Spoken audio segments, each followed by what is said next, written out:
Isa na namang umaga na puno ng pag-asa mula sa salita ng Diyos. Halina at makibahagi sa ating umagang pagbubulay, pagpapalakas at pagpapatatag sa ating pananampalataya sa Panginoong Hesus. Mula sa Section 6 ng Southern Tagalog District Council of the Assemblies of God, tayong lahat ay magkaisa sa pagpapalagong espiritual.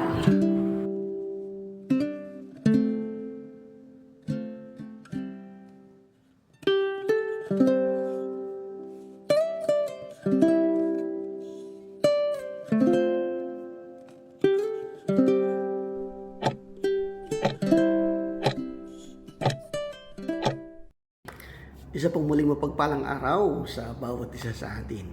Ayan, salamat sa Panginoon, sa kanyang biyaya, sa pagpapala, sa bawat isa sa atin. Kamusta po? Kamusta po ang inyong buhay-buhay? Ayan, salamat sa Diyos at tayo po ay patuloy na nagkakarinigan sa ganitong gawain. So, patuloy po kami na nag-iimbita sa bawat isa po sa atin na atin pong panuorin, suportahan ang programang ito para po tayo po ay makapagpalakasan sa isa't isa at maabot din naman natin yung iba. Okay, so bahagi natin ang atin pong gawain ito. Kung ikaw po ay bago pa lang sa programang ito o ikaw ay naghahanap ng mga grupo o naghahanap ng mga programa na patungkol sa pag-uusap patungkol sa Panginoong Hesus at pagpapalakas ng pananampalataya, ay narito ang programang ito. Hopefully ay makatulong ito. Kung ikaw man po ay naghahanap ng ganitong mga gawain. So, kung ikaw ay bago pa lang, pwede mong i-panoorin at pwede mong i-share din at i-follow yung atin pong page. Yan, no? So, atin pong page, Southern Tagalog District Council ng Assemblies of God. Okay, so, siyempre po sa Section 6. Okay, so, kinabibilangan po yan ng Quezon Province, Marinduque Island, and Pulido Group of Islands. Yan. So, at nawa po sa ganitong mga gawain ay tuluyan po, lubusan po kami na makatulong. Sana makatulong kami at matulungan kayong maggabayan sa inyong pananampalataya, sa inyong pag-umpisa. O maaaring ikaw ay matagal ng mananampalataya, matagal ka ng Kristiyano. At nawa sa ganitong gawain ay at least ay magpatuloy tayo, mapatatag tayo at magtulungan sa isa't isa. Okay? So sana hindi rin po kayong manawa sa amin, ano? At patuloy nating suportahan. At siyempre po, paminsan-minsan makikita po natin diyan, maririnig din po natin dito sa programang ito ng iba po nating mga kamanggagawa, iba po nating mga kapastoran. So patuloy lang po tayo and masaya po kami na kayo po ay nandyan. Ano? Siyempre, ang programang ito ay ginawa para sa ating lahat. Siyempre, para sa Panginoon, para sa kaluwalhatian ng Panginoon. Ang lahat naman natin ginagawa lahat ng ating ginagawa ay gagawin natin ito to glorify God, para sa ikararangal, sa ikaluluwalhati ng ating Diyos Ama. So, ginagamit tayo ng Panginoon sa programang ito para po magkabayan ang bawat isa sa atin. Okay, so ayan, so kamusta? And kung saan man po kayo naroon sa amang sulok ng Pilipinas o nasa ibang bansa po kayo, ay welcome na welcome po tayo sa programa at sa gawain ito. So, since na ngayon po ay a month of Mother, yan, no? So, Happy Mother's Day, So, sa atin po mga nanay out there, hello po. Yan, so salamat sa Panginoon dahil may mga ganitong mga panahon ng parang sineselebrate natin at binibigyan natin ng atensyon o panahon ang ating mga nanay. So, hindi lang naman ganitong oras, hindi lang naman ganitong araw. So, hindi lang naman every second Sunday of May. Yan. Hindi lang ganoon. So, actually, dapat araw-araw ay pinapasalamatan natin ang ating po mga nanay at sinasaluduhan po natin na lahat po ng mga nanay. Okay, so ayan po ang ating po pag-uusapan sa oras pong ito. So makibukas po kayo sa akin sa aklat po ng First Thessalonians chapter 2 verse 7 and 8. Yeah. 1 Thessalonians chapter 2 verse 7. Bagamat may katwiran kaming maghintay niyon bilang mga apostol ni Kristo, naging magiliw kami sa inyo tulad ng isang mapagkalingang ina sa kanyang mga anak. Dahil sa laki ng aming pagmamahal sa inyo, itinalaga namin ang aming sarili sa pangangaral sa inyo ng mabuting balita. Hindi lamang iyon, pati ang aming buhay ay ihahandog namin kung kinakailangan. Lubusan na kayong napamahal sa amin. Yan, no? So, lubusan na kayong napamahal sa amin. Parang nagsabi daw, naging magiliw kami sa inyo tulad ng isang mapagkalingang ina sa kanyang mga anak. Okay, babasahin ko po sa English. Ang ganda po ng translation nito sa English. Sabi po dito, but we were gentle among you, just a nursing mother lovingly takes care of her children.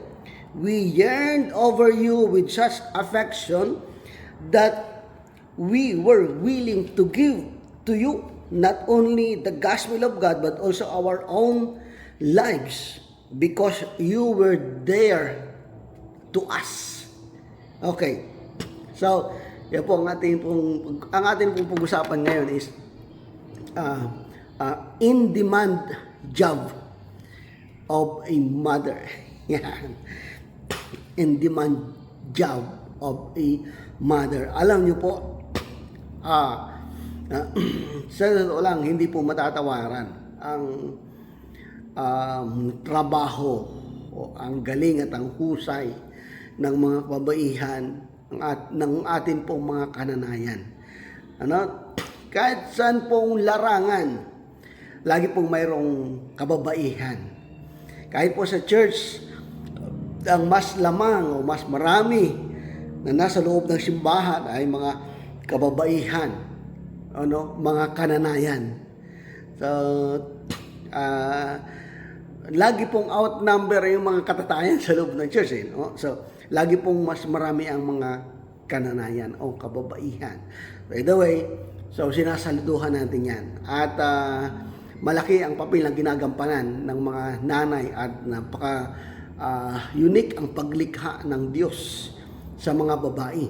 Napaka-unique ang paglikha ng Diyos sa mga nanay. Okay?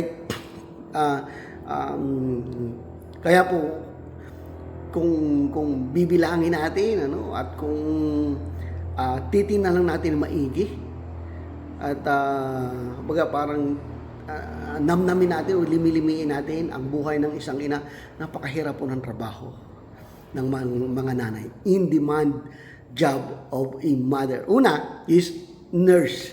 Yan, ngayon po, napaka-in-demand po yan na trabaho at marangal na trabaho. At dito sa atin, sa bansa natin, sa Pilipinas, lalo na po kung nasa abroad, kaya po marami po mga nag-take ng nurse dito sa atin. At ang karamihan, mga nakaset sa mind nila ay makapagtrabaho ng kunti dito sa Pilipinas at makakuha ng experience at makapag-abroad. Kasi mas alam naman natin yung realidad, mas mahal at mas malaki talaga ang bayad, na pagka-nurse ka sa ibang bansa. Okay, pero alam niyo po, yan, kung patungkol lang sa trabaho at gawain ng isang nurse, nanay po ang expert dyan. Nanay ang unang nakagawa niyan. Ano? Hindi pa uso ang nurse. May nanay na. At yan ang unang trabaho ng nanay. Nurse. Okay. Sabi po doon sa English translation, ano? Yan.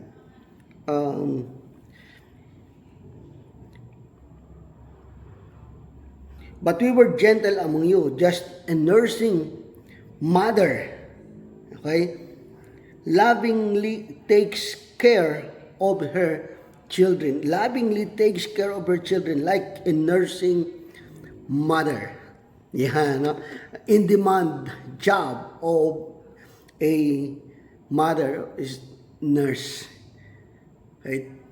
Ano ba trabaho ng nurse? Okay? So, tingnan po natin dyan, ano? Trabaho ng nurse is to nourish at the breast. Yan, not? Yun po ang unang trabaho ng nanay. Ano po tayo, mga anak, magpasalamat tayo magpasalamat tayo lagi sa ating mga nanay kasi napakatapang nila at napakatibay para tayo idalhin sa kanilang sinapupunan ng 9 na buwan. Okay? Yun pa lang ay pagpapasalamat na po natin eh. Okay? At inalagaan pa tayo. Hindi tayo magiging ganito. Hindi ka magiging ganyan. Hindi ka mabubuhay sa daigdig dito. Siyempre, maliban sa Panginoon na nag-allow sa'yo, kung wala yung nanay natin, that's realidad. Ano? That's a reality. Pero siyempre, alam naman natin yung buhay ay galing sa Diyos. Okay? Pero ginamit ng Diyos yung sinapupunan ng ating mga ina. Kaya tayo nabuhay ngayon. Ang unang nagtrabaho, nagkilos ang gumawa, at nag-alaga at nag-ingat sa atin ay ang ating mga nanay. Kagaya ng isang nurse. Ang trabaho ng nurse, paalagaan, to takes care, okay? To nourish, to take care, and minsan ay to take care by cure and treatment. Yan, ang trabaho ng mga nanay, nurse, minsan nga, nurse din, nagdodoktor-doktoran din yan. Yan, mabigat po at ang hirap po ng trabaho ng mga nanay. Pero sa totoo lang, yung trabaho nila, kung may bayad yun, napakamahal po noon. Napakamahal po ng bayad ng nurse ngayon. Lalo na po sa abroad nga. So, pero, alam po, yung trabaho ng nurse, ginagawa ng nanay yan ginagawa yan ng nanay natin sa ating tahanan. So, kung babayaran natin ang trabaho ng isang nanay, hindi po natin kayang bayaran. Wala tayong pambayad para sa kanila. Kaya po, napaka-unique ang pagkalikha ng Diyos sa kanila na hindi kayang gawin. Yung ginagawa nila, hindi kayang gawin ng ibang tao. Bagamat may ilan nakakagawa noon. Pero, pangkalahatan, nanay lang talaga nakakagawa niya. So, nakakamangha ang kanilang trabaho. Yan, the in-demand job of a mother. First is nurse.